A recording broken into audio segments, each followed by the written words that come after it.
Welcome back to கவிஸ் வீட்டு சமையல். இந்த வீடியோ பிடிச்சிருந்தனா லைக் பண்ணுங்கள், ஷேர் பண்ணுங்கள், கமெண்ட் பண்ணுங்கள். மறக்காமல் நம்ம சேனலுக்கு சப்ஸ்கிரைப் பண்ணுங்கள். இதுக்கு முன்னாடி சப்ஸ்கிரைப் பண்ணாதவங்க கூட சப்ஸ்கிரைப் பண்ணிடுங்க. அப்போ தான் நம்ம சேனலில் இருக்க ப்ரோக்ராம்லாம் அப்பப்போ உங்களுக்கு வரும். இப்போ இன்றைக்கி நம்ம பார்க்க போகிற ரெசிபி வந்து எக்கு கிரேவி. இது வந்து நம்ம நல்லெண்ணெயில் செஞ்சுருக்கோம். இது நல்லெண்ணெய் வந்து உடம்புக்கு ஏற்கனவே சத்து, எள்ளில் செய்கிறது எல்லாமே சத்தானது. இந்த எள்ளு விதையில் வர நல்லெண்ணெய் வந்து ரொம்ப உடம்புக்கு ஆரோக்கியமானது. இப்போ இந்த கிரேவி எப்படி செய்கிறதுன்னு நம்ம பார்க்கலாம். இது வந்து நம்ம பெப்பரில் வந்து முதல்ல ஃப்ரை பண்ணி செய்ய போகிறோம். இப்போ இந்த ரெசிபி எப்படி செய்கிறதுன்னு பார்க்கலாம். ஃபஸ்ட்டு ஒரு பேன் வச்சுக்கோங்க. அது சூடு ஏறினதும் நல்லெண்ணெய் 2 ஸ்பூன் ஊற்றிக்குங்க. ஒரு 1/2 ஸ்பூன் பெப்பர், ஒரு 1/4 ஸ்பூன் மஞ்சள் தூள், தேவையான அளவு உப்பு போட்டுக்குங்க. இது நல்லா கிண்டி விட்டுக்குங்க.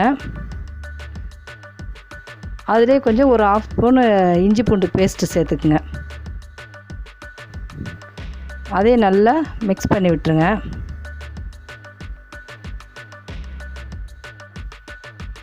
இது நல்லா மிக்ஸ் பண்ணிவிட்டுங்க. நம்ம முட்டையை வேக வச்சு அதை வந்து நம்ம குறுக்க கட் பண்ணிக்கோங்க. இந்த மாதிரி நீட் ஷேப்பில் கட் பண்ணிக்கோங்க. இந்த மாதிரி கட் பண்ணி அதை நல்லா கொஞ்சம் ஃப்ரை பண்ணிக்கலாம். இந்த பெப்பர் வந்து சளிக்கு நல்லது. இஞ்சி பூண்டுலாம் சேர்த்துருக்கோம். நம்ம தொண்டைக்கு இதமாக இருக்கும், உடலுக்கும் ஆரோக்கியம். இதில் முதல்ல நம்ம ஃப்ரை பண்ணிக்கலாம்.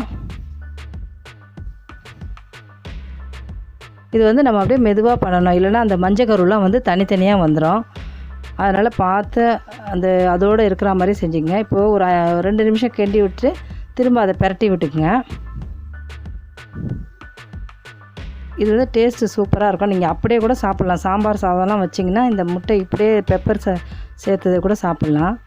இது வந்து நம்ம கிரேவியாக செய்ய போகிறோம்.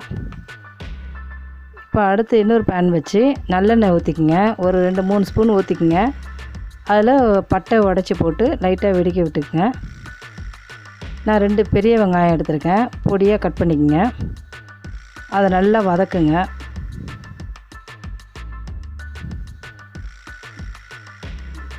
இது நல்லா வதக்கிட்டு இஞ்சி பூண்டு பேஸ்ட்டு கொஞ்சம் போட்டுக்குங்க. ஒரு ஸ்பூன் அளவு போட்டுக்குங்க. நம்ம ஏற்கனவே ஃப்ரை பண்ணுறது கொஞ்சம் போட்டிருக்கோம், அதனால் இதுலேயும் கொஞ்சம் போட்டுக்குங்க.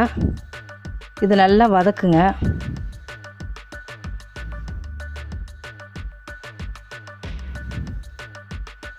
இப்போ இதில் தேவையான அளவு மஞ்சள் 1 ஸ்பூன் போட்டுங்க. கரம் மசாலா 1 ஸ்பூன், வீட்டு மிளகாத்தூள் 2 ஸ்பூன் போட்டிருக்கேன்.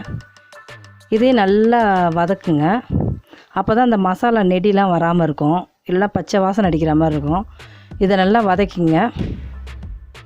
ஒரு 2 தக்காளி, மீடியம் சைஸ் தக்காளி, அதை அரைச்சி வச்சுருக்கேன். தக்காளி கட் பண்ணி போடாமல் அரைச்சிருக்கேன். அப்போ தான் அந்த கிரேவிக்கு வந்து நல்லா திக்காக இருக்கும். இது நல்லா கிண்டிக்குங்க. இப்போ இதுக்கு தேவையான அளவு உப்பு சேர்த்துக்குங்க.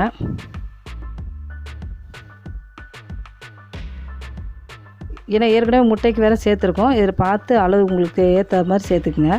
சேர்த்து நல்லா வதக்கிட்டு நம்ம ஏற்கனவே அரைச்சி வச்சுருக்கோம் பாருங்கள், அந்த மிக்ஸி ஜாரில் கொஞ்சம் தண்ணி ஊற்றி தக்காளி அரைச்சிருக்கோம், அந்த தண்ணியை சேர்த்துக்குங்க. இது நல்லா மிக்ஸ் பண்ணி விடுங்க. தண்ணி உங்களுக்கு பத்தலைனா இன்னும் கொஞ்சம் சேர்த்துக்கலாம். ஏன்னா அது கொதிக்கணும்.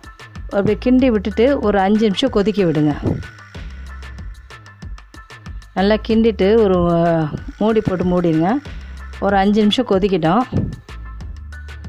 இப்போ வந்து நம்ம ஃப்ரை பண்ண முட்டையை வந்து அதில் வைக்க வேண்டியதான்.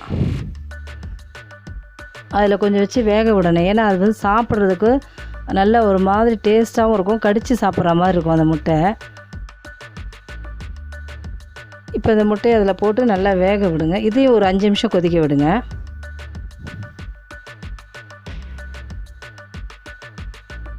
திரும்ப அதை அப்படியே பிரட்டி விட்டுக்குங்க.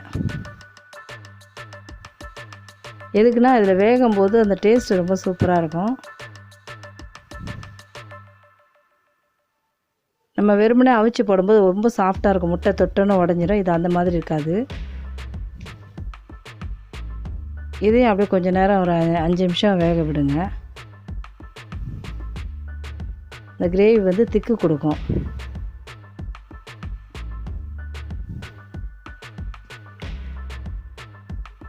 இப்போ பாருங்கள், இது ரெடி ஆகிடுச்சு பாருங்கள். இந்த பதத்துக்கு நம்ம இறக்கிக்கணும். ரொம்ப சாஃப்டாக இருக்கும். நல்லெண்ணெயில் செஞ்சதுனால ரொம்ப உடம்புக்கு ஆரோக்கியமாகவும் இருக்கும். இது வந்து நம்ம சாதத்துலேயும் போட்டு சாப்பிட்டுக்கலாம். இல்லை நம்ம ஒரு இது ரசம், சாம்பார், கலர்ன சாதம் எல்லாத்துக்குமே செட் ஆகும். இப்போ இந்த வீடியோ பிடிச்சதுன்னா லைக் பண்ணுங்கள், ஷேர் பண்ணுங்கள், கமெண்ட் பண்ணுங்கள். மறக்காமல் நம்ம சேனலுக்கு சப்ஸ்கிரைப் பண்ணுங்கள். பக்கத்தில் இருக்க பெல் பட்டனை ப்ரெஸ் பண்ணுங்கள். தேங்க்ஸ்.